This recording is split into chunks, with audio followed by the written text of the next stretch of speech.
Radio Sucesos 101.7 FM presenta Generación Responsable con María Gracia Acosta y la coproducción de Seminarium, un espacio para abordar y entender la transición energética en Ecuador y el mundo. Amigos, feliz tarde. Bienvenidos a Generación Responsable por Radio Sucesos y Seminarium. Recuerden, en Quito nos escuchan por la señal de 101.7 FM y desde cualquier parte del mundo en www.radiosucesos.fm. En YouTube visita nuestro canal Radio Sucesos 101.7. Además, síguenos en Twitter e Instagram como @radiosucesosdc y en Facebook Radio Sucesos Ecuador. Llegamos gracias a Robalino, porque tu empresa se merece el más alto nivel de especialización para atender desde tus necesidades más simples a tus proyectos más complejos. En Robalino contamos con más de 90 abogados y 80 consultores altamente capacitados en una variedad de disciplinas para brindarte un servicio integral y a tu medida. Conoce más de nosotros y nuestros servicios en www.robalinolo.com. LinkedIn Robalino CPA Consultores Robalino, Instagram Robalino Lo. Recuerda, en la empresa eléctrica Quito dejaremos de entregar la factura física. Actualiza tus datos en nuestra página web y accede a los beneficios que te otorgamos. Empresa Eléctrica Quito, la energía que te mueve. Y a esta hora quiero darle la bienvenida a nuestro invitado, él es César Robalino, analista económico y expresidente de la Asociación de Bancos del Ecuador. César, qué gusto verlo. Bienvenido. Gracias por la entrevista. Muy buenas tardes. Muy buenas tardes. Y tenemos muchísimos temas que tratar en este programa porque realmente con la coyuntura económica, con lo que estamos viendo, el impacto a nivel mundial y los cambios que se tratan de dar, realmente, ¿qué es lo que estamos viviendo en este momento en Ecuador? Vivimos una incertidumbre enorme. Los ciudadanos no se sienten seguros, ¿verdad? Porque hay inseguridad total. La gente no quiere salir de sus hogares, sino en lo indispensable, porque se los asalta en un otro momento, y no solamente es una otra ciudad, en todo el país, ¿sí? Asesinatos, extorsiones, cada vez el narcotráfico se intensifica, los asaltos, los asesinatos, etcétera.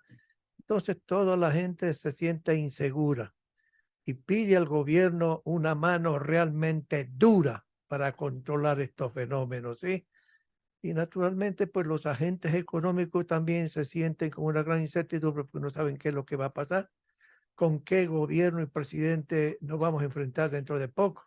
Van a destituir al presidente actual en forma ilegal, irracional, porque no hay pruebas de nada, de nada. Lo van a destituir, hay que esperar todavía pues unas cuantas semanas. Y si que no lo destituyen porque no hay los 92 votos, los agentes económicos comienzan a decir, bueno, los opositores derrotados por las cosas obvias no lo van a dejar gobernar y no van a aprobarlo ningún proyecto de ley que el presidente se atreva el día de mañana a enviar a la Asamblea. Porque uno de los objetivos que tiene los asambleístas y los políticos de oposición es tumbar al gobierno hoy o mañana y desestabilizar nuevamente políticamente al Ecuador. Entonces eso no es bueno para los empresarios privados. ¿Con No eso es... cree usted, César, que los empresarios están frenándose en las inversiones? Posibles inversionistas extranjeros también están frenando sus capitales porque no saben lo que va a pasar. Sí, fíjese, la inversión extranjera está como en $1.000 millones el año pasado, ¿verdad? Uno observa qué pasa en Colombia y qué pasa en Perú, no digo Chile. Entonces son varias veces, varios miles de millones que llegan a esos países. Y Ecuador tiene reservas petroleras adicionales muy importantes, reservas probadas. Y en minería hay reservas también adicionales de oro, de cobre, etcétera. Entonces el inversionista extranjero internacional dice, ¿a dónde va el Ecuador? ¿A dónde? La gente de la CONAI, de Pachacuti, tiene una posición absurda. No más petróleo, no más minería legal, no más. Y eso no tiene sentido. Hoy la tecnología nueva es más amigable en el sector minero, en el sector petrolero, de lo que era anteriormente, ¿sí? Cuida el medio ambiente. Sí. Y sencillamente todo esto lo único que provoca es que la gente aguanta las inversiones, las decisiones de inversión.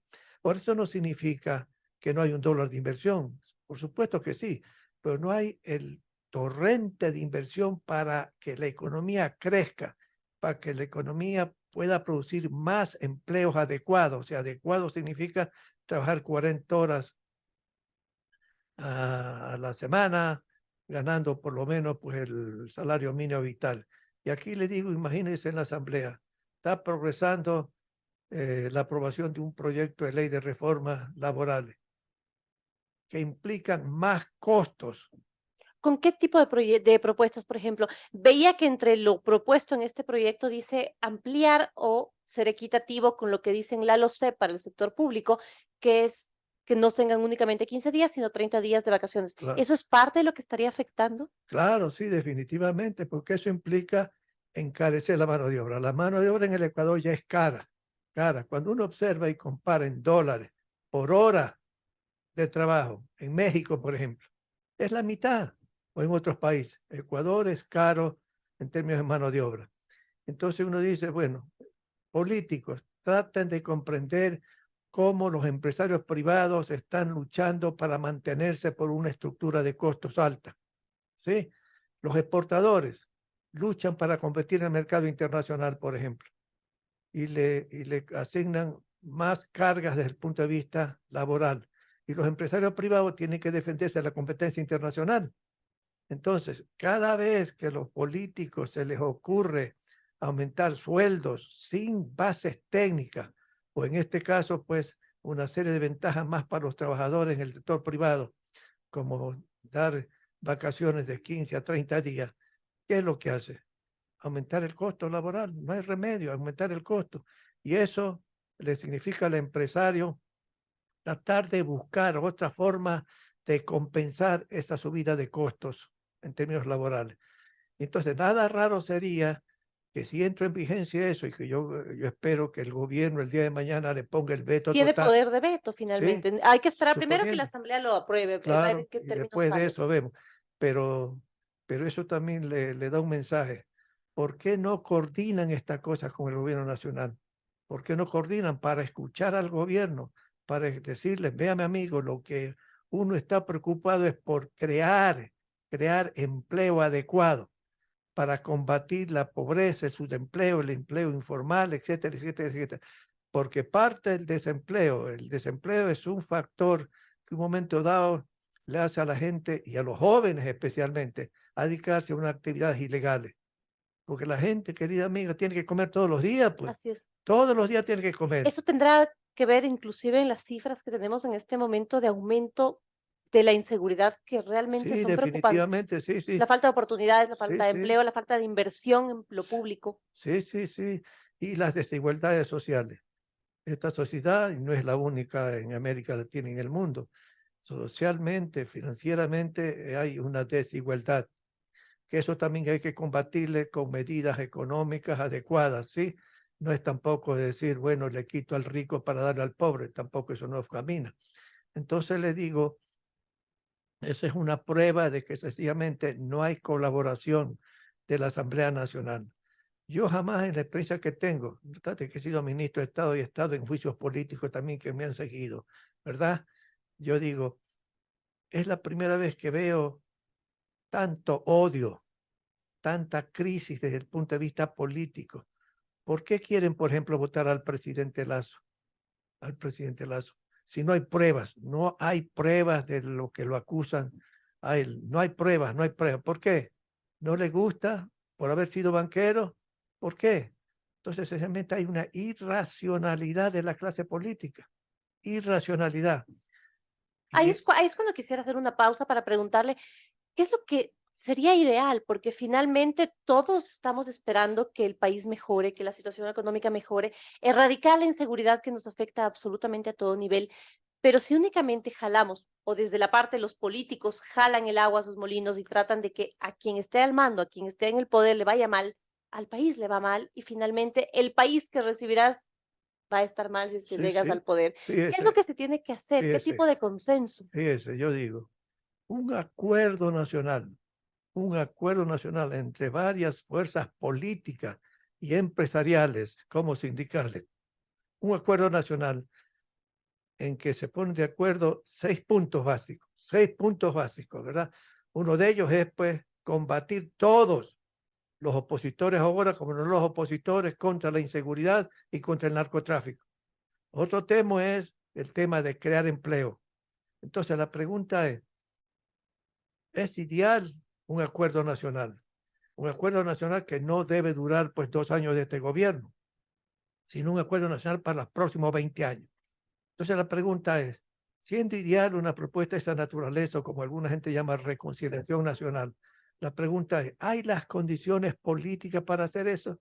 Hay algunas personas que ponen un ejemplo de España, hace como 30, 40 años, ¿sí? Entonces dicen, ¿qué esperamos? ¿Que haya una guerra civil en el Ecuador para todos ponernos de acuerdo en una mesa? ¿Y por qué entrar a la guerra civil y entrar con muertos? No, no, no somos sensatos, no tenemos algo de inteligencia para decir, no podemos permitir que esto siga avanzando. Sentémonos y cada uno desarrolla la capacidad de ceder, porque en una negociación cada uno tiene que ceder. Si la gente no quiere ceder, nunca se llega a acuerdo. Eso que es ideal. El tema es, ¿hay condiciones políticas? Yo creo que no. No hay confianza en el Ecuador. Los políticos no se confían entre ellos, no se confían. Y para llegar a acuerdos, estimada amiga, para llegar a acuerdos se necesita que haya confianza. Si yo no confío en el uno, el otro no confía en mí, jamás vamos a poder llegar a acuerdos. Pero ese acuerdo es el que realmente en forma ideal se necesita. Pero eso es lo que yo sencillamente no veo momentáneamente las condiciones para hacer eso. Lo que le conviene al Ecuador no lo quieren ver los, ¿cómo se llama? Los políticos Se ecuatorianos. necesita entonces confianza y también madurez política. Les quiero recordar que estamos conversando con César Robalino, analista económico y también expresidente de la Asociación de Bancos del Ecuador. Recuerden que en Quito nos escuchan por la señal de 101.7 FM y desde cualquier parte del mundo en www.radiosucesos.fm. En YouTube visita nuestro canal Radio Sucesos 101.7. Además, síguenos en Twitter e Instagram como @radiosucesos, Facebook Radio Sucesos Ecuador. Robalino cuenta con profesionales de varias ramas para asesorar todas las operaciones que tu empresa necesite. ¿Buscas protección contra el fraude? Robalino te brinda un diagnóstico y estrategias para prevenirlo. CPA Consultores Robalino se especializa en asesoría contable y financiera para asegurar la optimización de tus recursos y tu protección contra las pérdidas y el fraude. Conoce más de nosotros y nuestros servicios en www.robalinolaw.com. LinkedIn Robalino y CPA Consultores Robalino. Instagram Robalino Law. Si actualizas tus datos, recibirás información sobre trabajos programados en tu sector, valor pendiente de pago y factura electrónica a tu correo. Empresa Eléctrica Quito, la energía que te mueve. Y seguimos conversando sobre la situación del país con César Robalino. César, usted nos mencionaba al inicio, hay voces que dicen no al petróleo, no a la minería. Sin embargo, son nuestras principales fuentes de ingreso en este momento. Ya, por ejemplo, la minería ha superado a exportaciones tradicionales como el banano, el camarón. La minería está creciendo en el país, tenemos un potencial bastante grande, bastante amplio.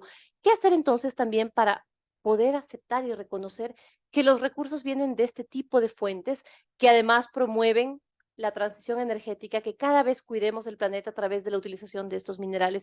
¿Cómo llegar a la gente? ¿Cómo conseguir este diálogo para que se interprete y se entienda mejor? Yo creo que lo que hay que hacer, y eso lo ha hecho el gobierno, es instalarse con los dirigentes indígenas, que son los que empujan esa decisión y esa visión, y comenzarles a explicar técnicamente las nuevas técnicas que hay en minería y en petróleo, que son más amigables con el medio ambiente.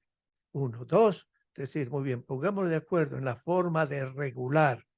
A ver, ustedes dicen esto, el otro, veamos cómo el Estado se compromete a regular tal y tal actividad de tal manera que responda a las inquietudes de ustedes, pero abandonen la idea de no más minería y no más petróleo. Vamos a las regulaciones, vamos a los controles para que los empresarios de hoy, de mañana en esos sectores puedan someterse a ese esquema en que nos ponemos de acuerdo con esos dirigentes indígenas. Eso es lo que yo creo que todavía no se ha hecho. Y naturalmente, vea usted de repente en el oriente ecuatoriano, en una otra zona, se meten los habitantes de 20, 40, 100, 200 y paralizan la producción de un campo. Eso es terrible, pues. Y Petroecuador tiene que instalarse a negociar, a ver qué quieren, qué quieren. Y quieren cosas no necesariamente de decir, váyanse, sino otro tipo de cosas monetarias, ¿sí? Entonces yo sí creo que hay una posibilidad de llegar a acuerdos de largo plazo con los dirigentes indígenas. Y hay gente Por ejemplo, la señora Tibán es una mujer indígena equilibrada. No va ni a la derecha, ni a la izquierda, ni a los extremos. Y hay otras personas que yo creo que sí tienen esa característica. Entonces hay que aprovechar eso. Y ahí es donde yo veo que el gobierno no ha hecho un esfuerzo intenso para ese propósito. Pero como usted decía, los dos sectores son importantes, pues. Y minería, fíjese, en minería, lo que está pasando por las inversiones extranjeras anteriores.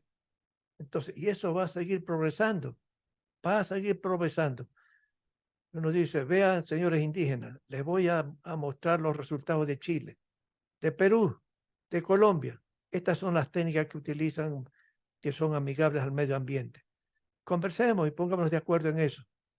Ahí es donde hay que ponerse de acuerdo, en la regulación, en los controles, para satisfacer una inquietud legítima. Hacerlos partícipes de las Así es. decisiones que se toman Sí, en sus sí, sí, sí, territorios. sí, ¿Y sí. eso se puede hacer? ¿Eso se ha visto también en otros países, en Chile, por ejemplo? Sí, sí, sí, sí, se ha hecho eso, se ha hecho.